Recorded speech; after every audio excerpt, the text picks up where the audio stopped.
皆さんはご存知でしたか？今後30年以内に与那国島周辺を震源とするマグニチュード7から 7.5 程度の地震が発生する確率は 90% 以上。また南西諸島北西沖の沈み込んだプレート内のやや深いところを震源とするマグニチュード7から 7.5 程度の地震が発生する確率は 60% 程度ということが政府の地震調査委員会から発表されています。3月10日にマージン防災デーというイベントが開かれたんですね。そこでこれらのことをはじめ防災について様々なことを知ることができました。今回の動画ではそのマージン防災デーのイベントについてご紹介するんですが、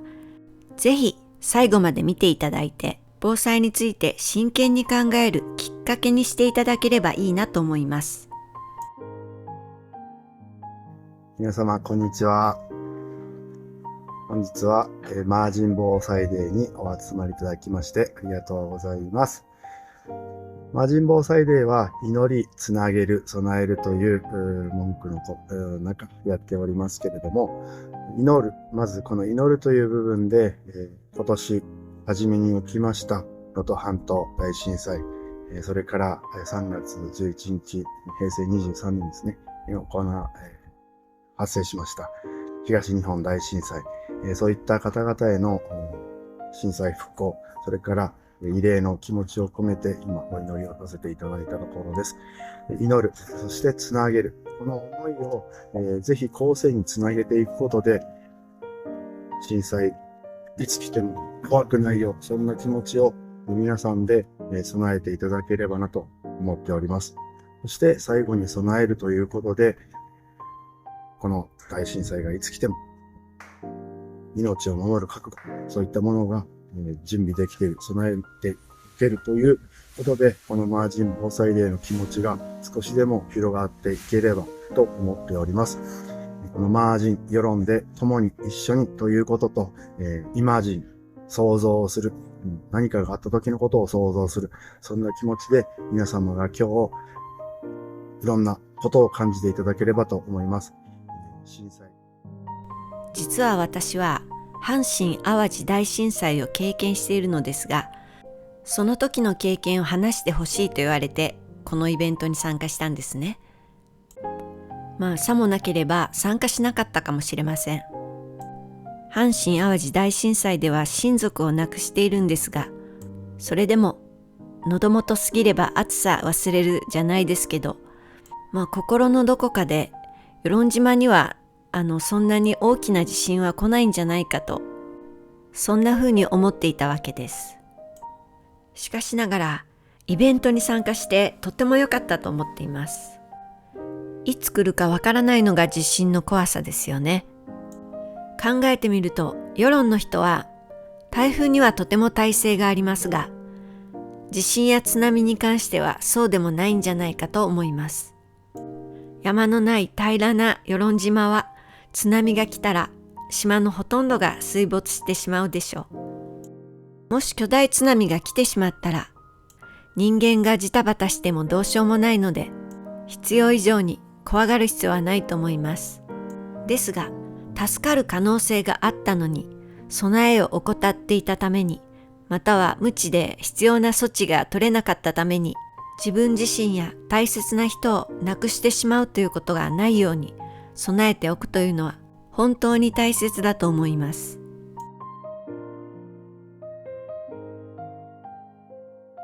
それでは津波の対策としてライフジャケットのプレゼンテーションがありましたのでご覧ください。津波を起こすプールに、入れてみましたっていう話ですね。で、ライフジャケットなしの時はちょっと見にくいんですけれども、当然といえば当然ですね。津波に巻き込まれると一回沈んでしまうと、もう浮き上がってこれないということです。人間というのはちょうど水に浮くか浮かないかぐらいの重さになってますので、巻き込まれてしまうと浮いてこないんですね。で、ところがライフジャケットを着ていると巻き込まれずに水面の表面にとどまることができるんですね。津波のトップにいることができると。そうすると頭が出れば呼吸ができますので、溺れてしまうということで呼吸ができなくて亡くなっちゃう可能性が非常に低くなるという、実験結果ですね。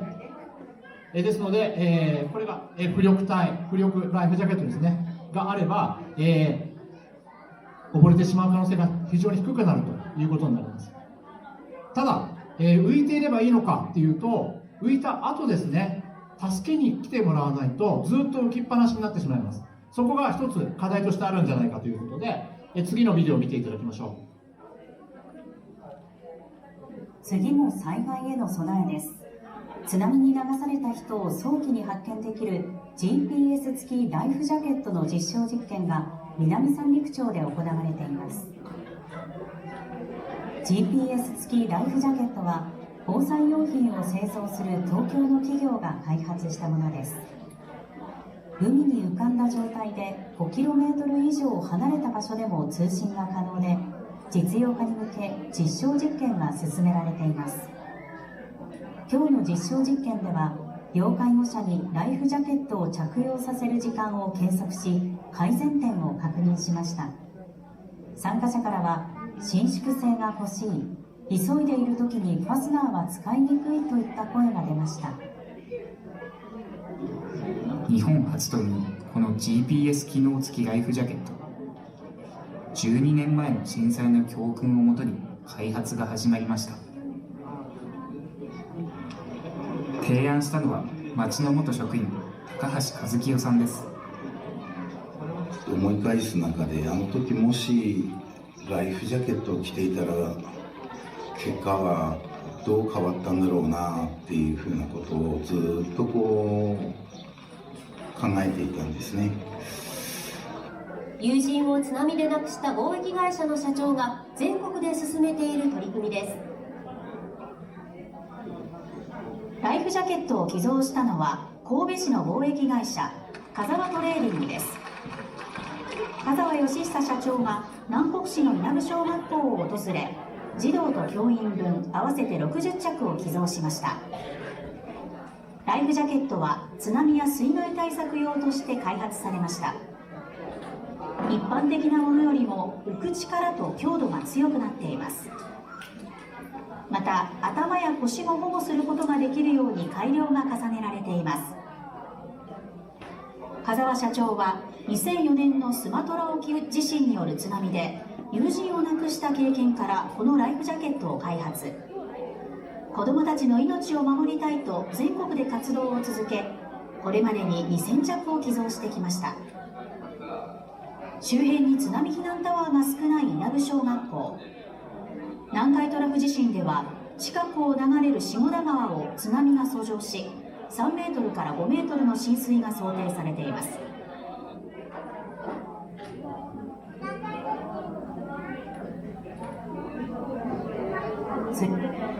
はい、偉大なジャケット出てきて、先ほどですね、偉大なポーチのお話が出てきたんですけれども、まだ全然こういうものがあるわけじゃないんですが、世論なので、ジャケットのこともですね、偉大なジャケットといって、考えてみたらどうかなっていうことですね。で、海抜の低いところに住んでらっしゃる、それから働いてらっしゃる、そういう方には、それからあとは徒歩でゆっくりですね、避難するのに高いところまで時間がかかっちゃう可能性がある方には、ライフジャケットが有効ではないかっていうふうに思われた方もいるんじゃないかと思います。で、今のような特別なライフジャケットはすぐには手に入らないんですけども、実は世論でですね、釣り具店さんで、今真ん中で増田さんが黒いジャケットを持ってらっしゃるの、あれ釣り用のジャケットですね。あれ何がいいかっていうと、ポケットがついてるんですよね。なので、偉大なポーチと同じような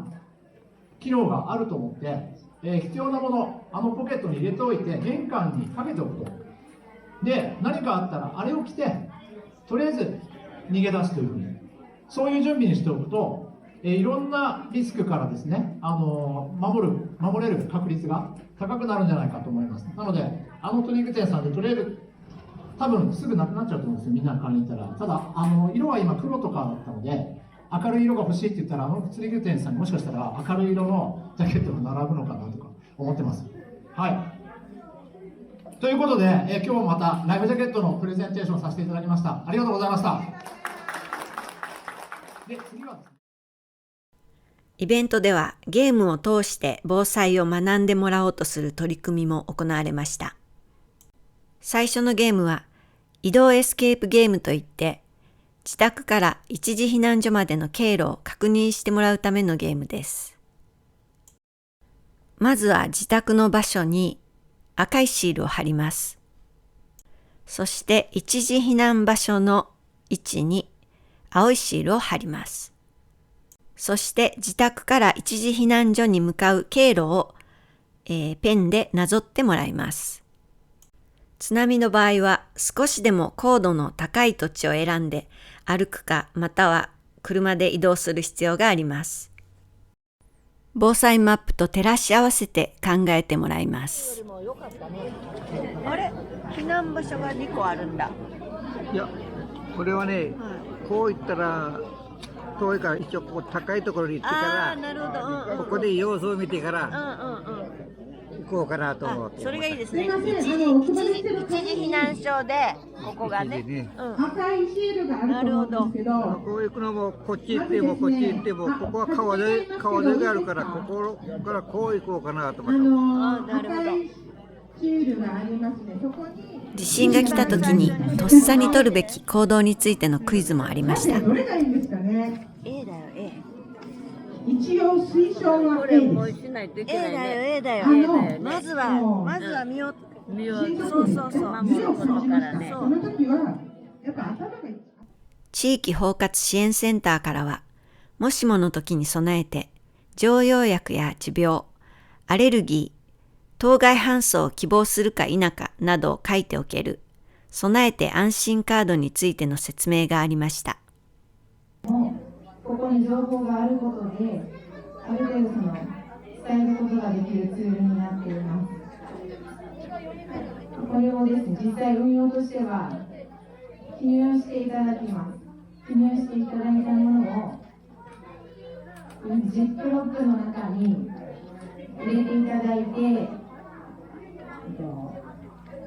冷蔵庫の扉とかにこれごと貼り付けていただきます。これの中にお薬の情報とかですね、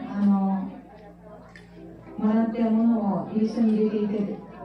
おいていただくことで、いざ災害の時とかですね、緊急時の時でも慌てずにこれだけ持って逃げれば大丈夫なので、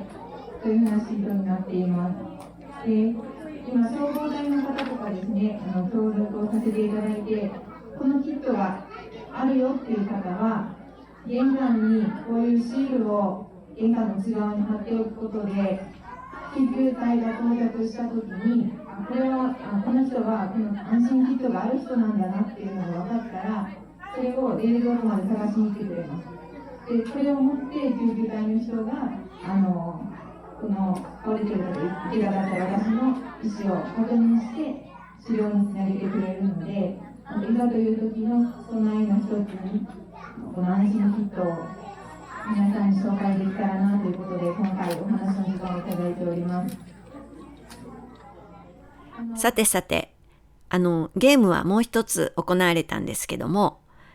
このゲームは救助が必要な人と救助する人の役割カードを渡して、カードに書かれた役割を演じながら、それぞれのパートナーを探して救助するというものでした。これはもうね、町民の皆さん、ものすごく演技がお上手で、大変面白かったです。子供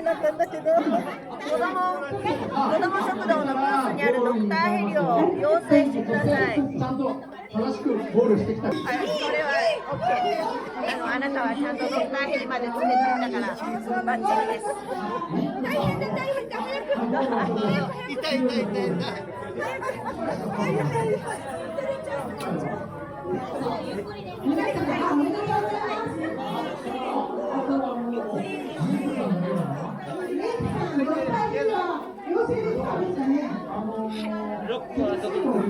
ロックどっけどこだっけ。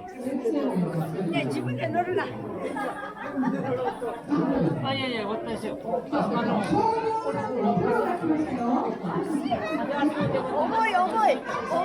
い。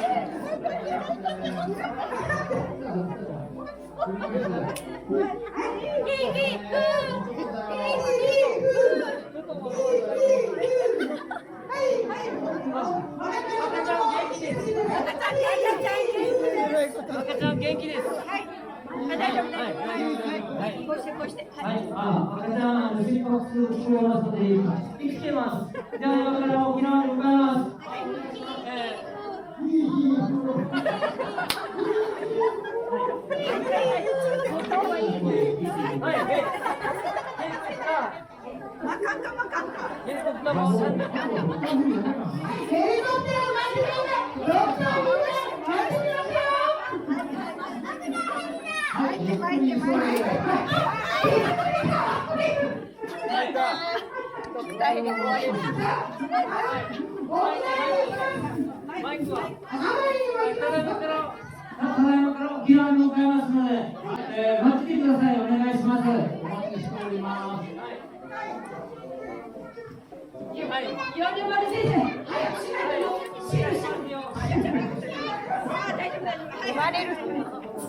ゆっくりね、安全に、ゆっくり安全に来てくださいね。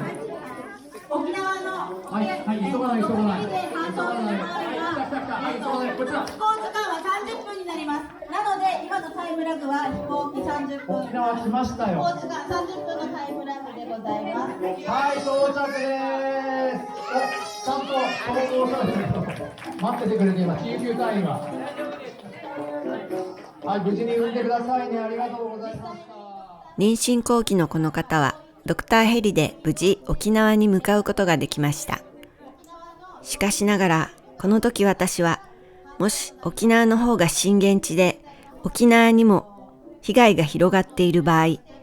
ドクターヘリはどこも受け入れてくれないんじゃないかと、そんな悲しい想像をしていました。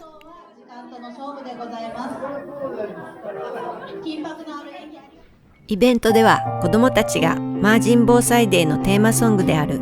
鬼のパンツの替え歌を歌ってくれました。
このイベントは行政主導ではなく町民の有志がボランティアで行っているイベントなのですが、来年もぜひ継続してやっていきたいとのことです。ここでちょっと与論町の人口動態を見ていただきましょう。若者少な。来年も似たような状況だと思います。そんな中でどのように自助・共助していけるのか、さらに具体的に検討できるといいですね。私は水の確保が一番重要な課題だと思ってるんですね。与論町は川もなく湧き水もないに等しいので、各家庭で雨水を貯めるとかでしょうかね。私はシェアハウスに住んでいるので、実際に何かを設置して試してみたりはできません。だけど町の有志たちと協力して様々な可能性を検討していきたいと思っています。皆さんも何かいいアイデアがあれば、ぜひコメント欄で教えてくださいね。ではまた次の動画でお会いしましょう。いいねもよろしくお願いいたします。